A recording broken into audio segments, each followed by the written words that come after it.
Truth on air, speaking the truth in love. Good day, everyone. I believe by the grace of God you are doing well.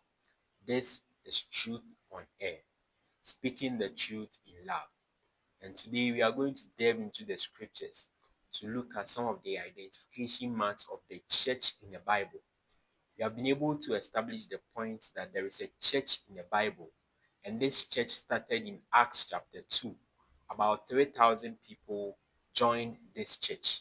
So we are going to go through the scriptures to look at some of the identification marks of the church. How would we know that indeed the church that we are in is indeed the church that we find in the Bible?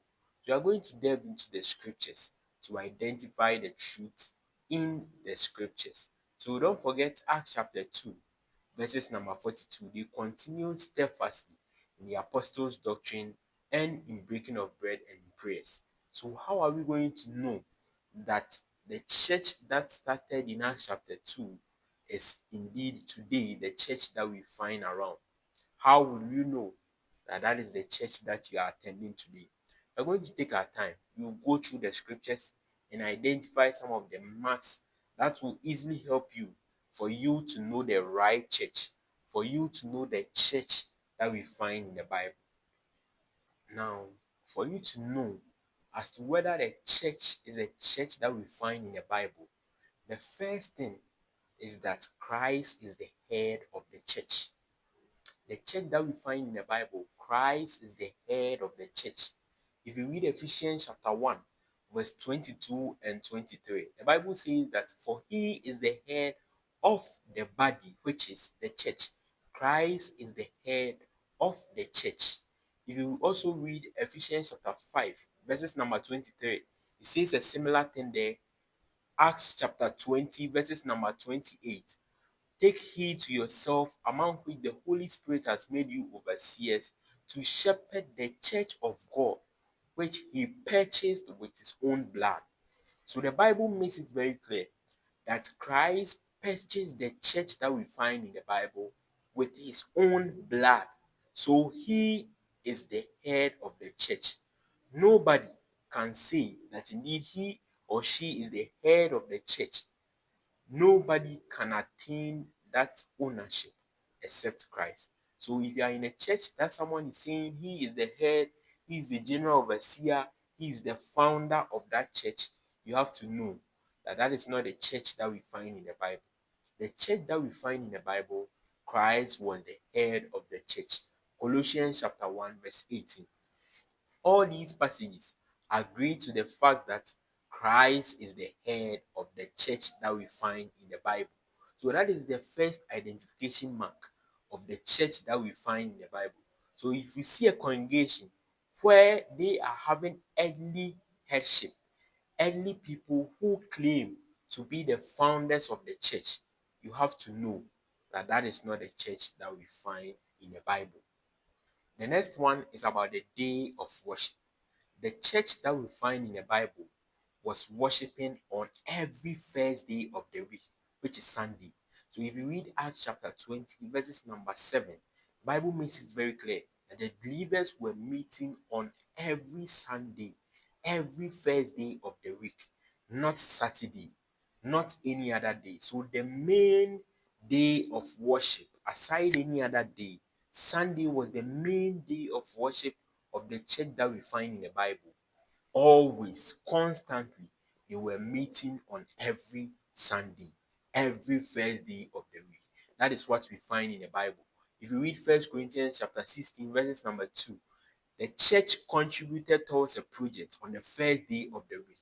So it makes it very clear that on the first day of the week was the main day of worship that the believers were meeting to worship God. So that is another identification mark of the church that we find in the Bible.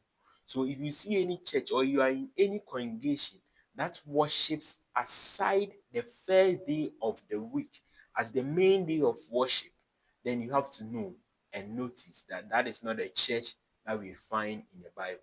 Another point for you to understand or identify the church that we find in the Bible is that men were always allowed to pray whenever the church meets as a congregation.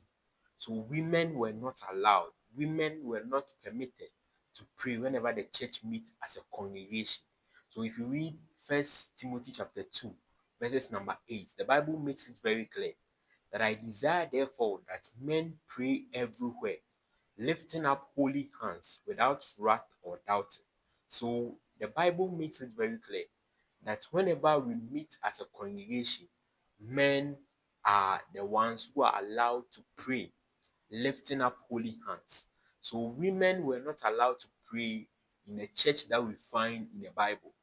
Women were not allowed to pray. So if you find yourself in a congregation, or if you see a congregation around which allows women to pray in the midst of men, then you have to know that that is not the church we find in the Bible.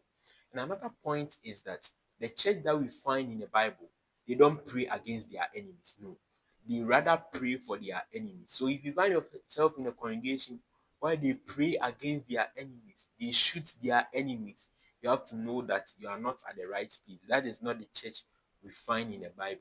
You read Matthew chapter 5, verses number 43 and then 44. Jesus Christ makes it very clear that whenever we are praying, we should pray for our enemies. We shouldn't pray against them. So if you find yourself in a congregation where always, day in and day out, you pray against your enemies, you shoot them, and a whole lot of stuff, you have to know that that is not the church that we find in the Bible. And then the last one about the prayers is that prayer is a communication between man and God, man and his deity. So whenever you are praying, there should be clarity. You should understand what you are praying for. It shouldn't be gibberish, right? So if you read Matthew chapter 6, verses number 5, Jesus Christ taught his disciples how to pray.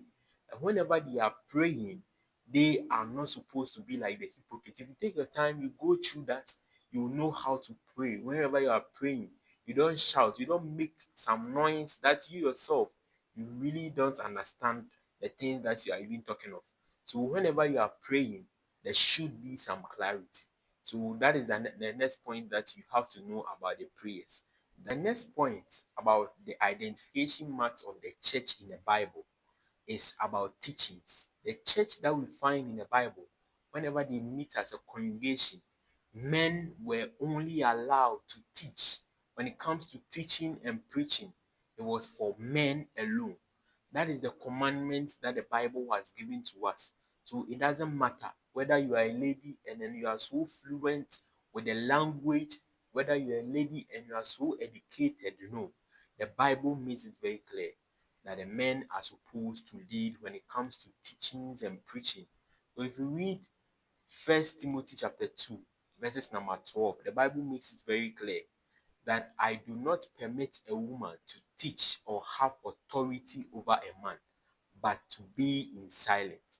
That is the commandment that God has given to us. So that was the practice of the church that we find in the Bible. Only men were allowed to preach. Only men were allowed to teach whenever they meet as a congregation, as a church. So if you find yourself in a church where women are allowed to teach, women are allowed to preach in the midst of men, then you have to know that that is not the church that we find in the Bible.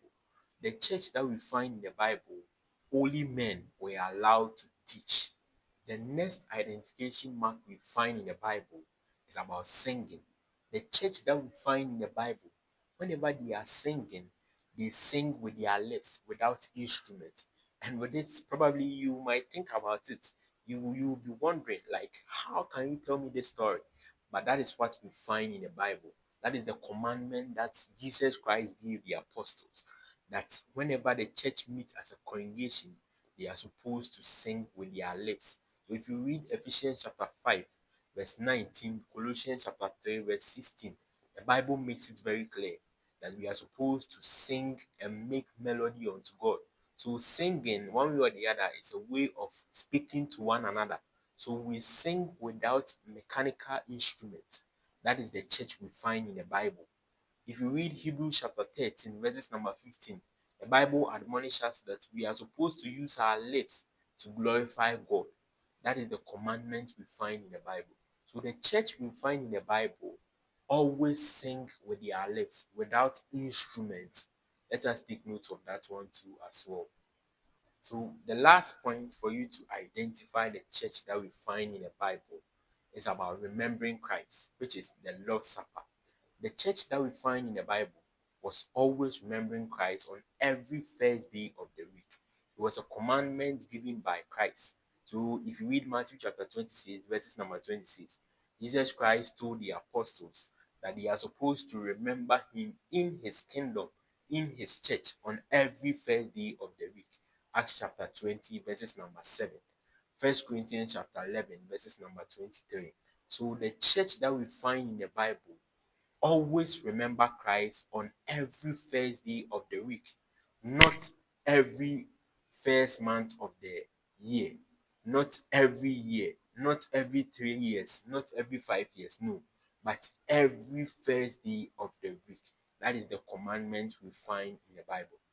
So these are the identification marks of the church that we find in the Bible. So if you find a church around which is doing something which is contrary to all the things that we discussed today, then you have to know that that is not the church that we find in the Bible. First of all, don't forget the head of the church is Christ. Don't forget when it comes to prayers, men were allowed to pray, not women. Don't forget when it comes to teachings, men were allowed to teach, not women. Don't forget when it comes to singing, they were singing with their lips, not mechanical instruments, not with addiction with anything, but only their lips. Don't forget when it comes to remembering Christ, they were always remembering Christ on every first day of the week. So these are the identification marks for you to know and identify the church that we find in the Bible. And I know obviously some of them might probably be new to you. You might be wondering, how is this possible and how is this true? We are going to take our time. We'll get lessons on each of them and then we'll delve into it and then look at some of the biblical passages as to why we are making that point that that is indeed the identification marks of the church that we find in the Bible.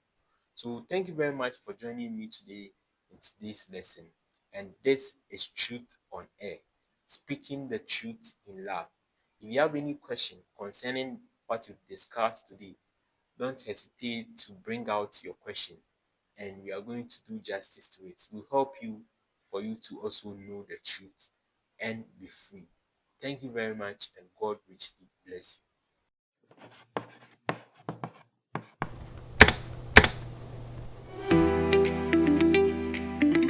Truth on Air, speaking the truth in love.